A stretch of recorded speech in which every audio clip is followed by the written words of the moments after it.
NLB banka je zlatni sponzor Job Fair sajma i mi sa ponosom učestvujemo na ovoj manifestaciji. Na ovom sajmu nudimo studentima da se informišu o mogućnostima zaposlenja u NLB banci.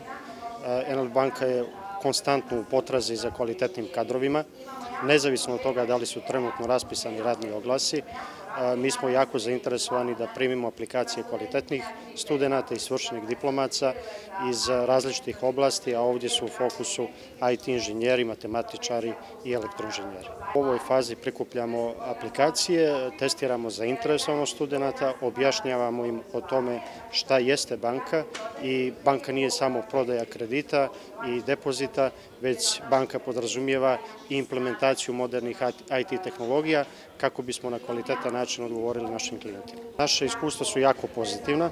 Mi smo u posljednjih 7 do 8 godina zaposlili kroz program stručnog usavršavanja, to jest osposobljavanja, oko 200 svršenih diplomaca, a od toga je oko 35, dakle oko 70-ak, je ostalo da radi u banci. Tako da je to najbolja potvrda našeg, da kažem, orijentisanosti i otvorenosti prema mladim kolegama koji su željni znanja, koji raspolažu teorijskim znanjima, ali žele na praktičan način da ih implementiraju.